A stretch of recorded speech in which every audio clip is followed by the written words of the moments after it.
A new signing was made by the Seattle Seahawks.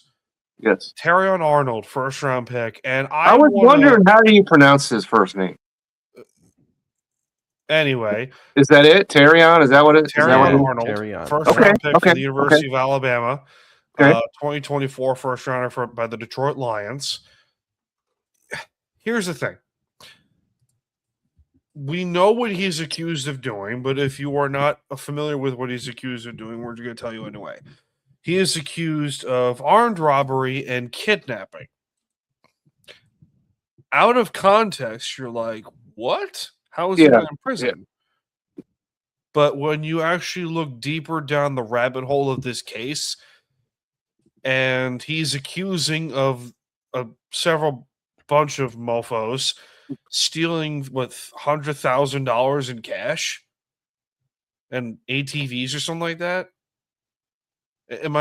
Kevin? Am I incorrect on this? Yeah, there was a theft of his personal property, and somehow, some way, 3 gentlemen got blamed for this. And it turns out that the 3 gentlemen that got blamed for it weren't involved in it at all. They weren't involved? They made a mistake. They kidnapped 3 individuals that had nothing to do with what happened. So that puts a darker spin on this whole scenario. Not that it was, it was dark no matter what happened. This is kind of like one of those things that, you watch on a late night TV show or, SVU or something, yeah. There you go. Thinking, here comes, the police have to investigate, and he was supposedly the center, the guy that planned this whole thing. He's not the one that kidnapped anybody, but he planned, and whomever these people are, which I've yet to find out what the connection is between them and him. They're the ones that kidnapped these people and held them at gunpoint. And the 3 that or however many were that did this already, they said they were guilty. Yes, correct. So there's no question about whether they did this or not. So Arnold has nothing to do with it, correct? Well, they're saying that he was the mastermind behind the whole thing. And I don't know if they're saying, at the very least, they're saying this because if he's involved, that will lessen their sentence. Correct. Yeah.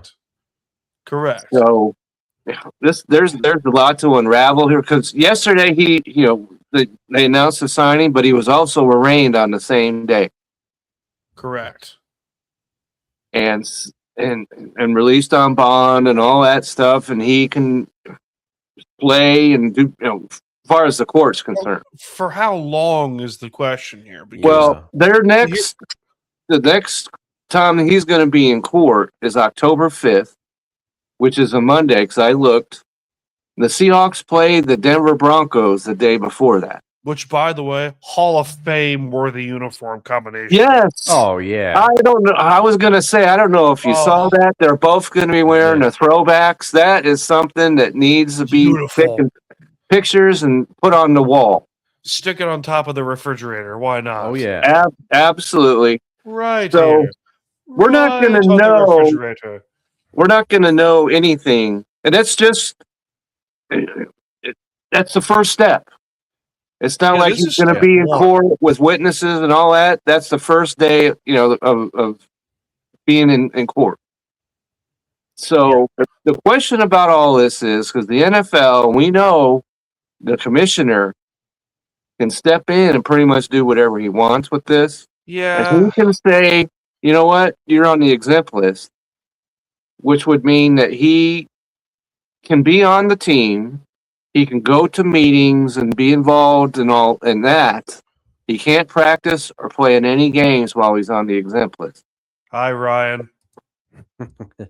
Hey, so hold on. I have to do it in my voice. Oh man. Oh jeez. I have a new soundboard, Ryan. I will. I will be having a production meeting with Ryan to discuss things. very shortly.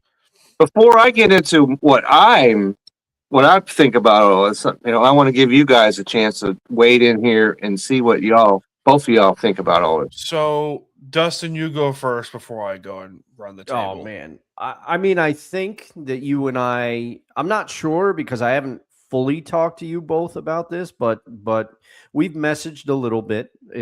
We'll show you how the sausage is made. We're on a group thread together. We kind of have to be to plan the show. Yeah, and but the thing is, I just have so many mixed emotions about this. Okay, because the Lions, as soon as this came out, the Lions released him. It was done deal. The Lions are the team that drafted him. They have done their due diligence. And my gut reaction, and it's funny because I talked to my friend Dave out there before the show, and he said the same thing I'm about to say. He laughed. He said, I said the same thing. I would expect this move from the Raiders of the 90s or the Raiders of any time from Al Davis, or I would expect it from one owner in Dallas for sure. Jerry would do this. Jerry would do this without a second thought. However, correct. Watching Hard Knocks and knowing what we know about Mike Macdonald and the team and the culture that they're trying to implement, this does not feel like a move the Seahawks would typically make. But you have to wonder. I mean, we've said it 1,000 times. Talent in this league will get you multiple opportunities. And you have to wonder if the Seahawks are kind of looking for an edge because of some of the moves that have been made in the division around them. But this initially, my knee-jerk reaction was, I don't know how to feel about the move, because if you prioritize culture, this could be a detriment to that, and you are going to get backlash from this move.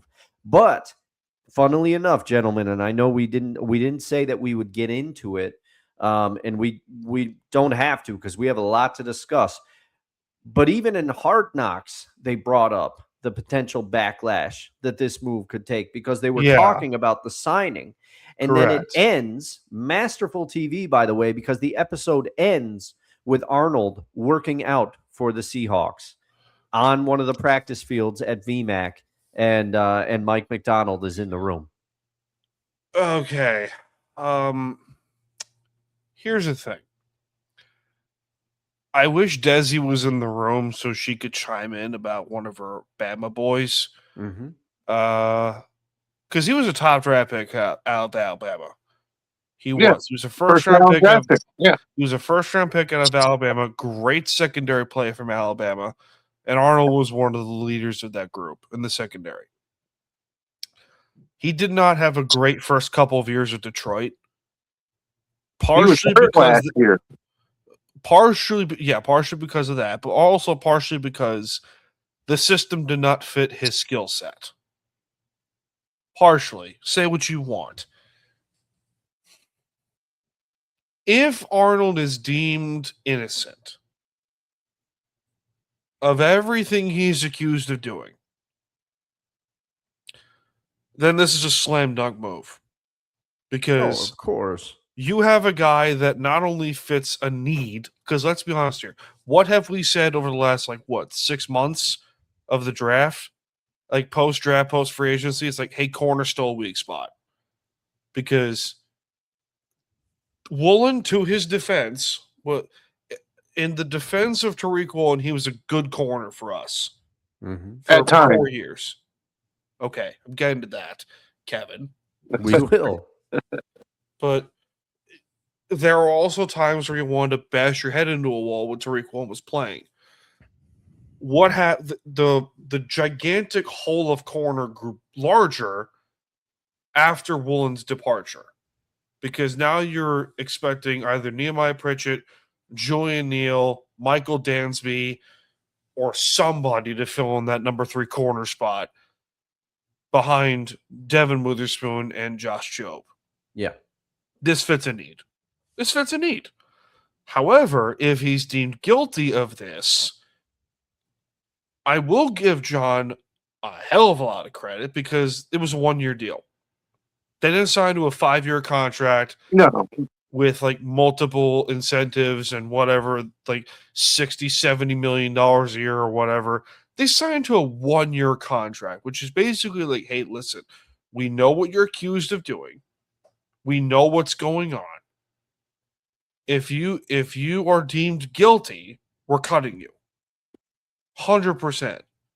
If you are deemed innocent, you better play your ass off because you got 2 rookies behind you that could take this spot immediately. Julian Neal, I've been very high on since he got drafted out of Arkansas. Very high on this kid. And Arnold can ball. Arnold can play. But it's hard to tell because of if this is such a tricky situation because of what he's accused of being involved with. Yeah. It boggles the mind that somebody could be involved in something like this. Yeah. Like, I don't know. It's weird to me, guys. It's weird. Yeah. So, I mean. Well, I think, Dustin, you nailed this because if this had been any other team, the 3 of us would be going, what are you doing? Right? Yeah. Especially if it was like the Raiders or one of those teams. Like, yeah, correct. What in the world are you doing? And since it's John, the best GM in football, and I will take no arguments from any of the fans out there. He's the best GM there is, and McDonald, he's a defensive guy, and so he knows defensive. And he signed off on this. Yeah. So that gives me some pause. And the thing about this is they didn't have to give him anything more than a 1-year deal because Detroit's still on the hook for 2 years with this guy. Correct. And so they got money that's in cap hell right now because they released him right away. So we'll have to wait and see how this plays out. And they talked to the veterans and the veterans, they left a message for this guy, some of them, saying, hey, if you come in here and disrupt anything, we're going to bury you in the backyard somewhere. DeMarcus Lawrence, who, by the way, Lawrence is retiring at the end of this year. That's right. So he was all like, you're not going to come in here and disrupt anything because if you try and do that, I wouldn't want him, upset with me. God, no. You know what I'm saying? You never get found. No. So, we'll see how it works out. And if it, because I was doing because he was hurt last year. The year before, I was reading that he's a pass interference waiting to happen. And so that can't be. You keep Woolen if that's what you want to do with that. But even then, your depth at corner is still suspect. Yes. Because Dansby has had a great camp. Michael Dansby. I've heard his name mentioned specifically. And so has Julian Neal on the limited practice time he's had. Right. He's had a good camp too. So it's almost like, did you really need to do this? But at the same point, it's like, screw it. Let's see where this goes. Plus, the Seahawks are not the only team that interviewed this guy.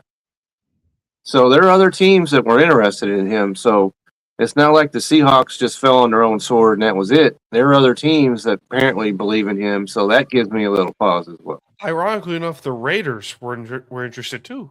The Saints and the Giants, I heard, were both in on it. So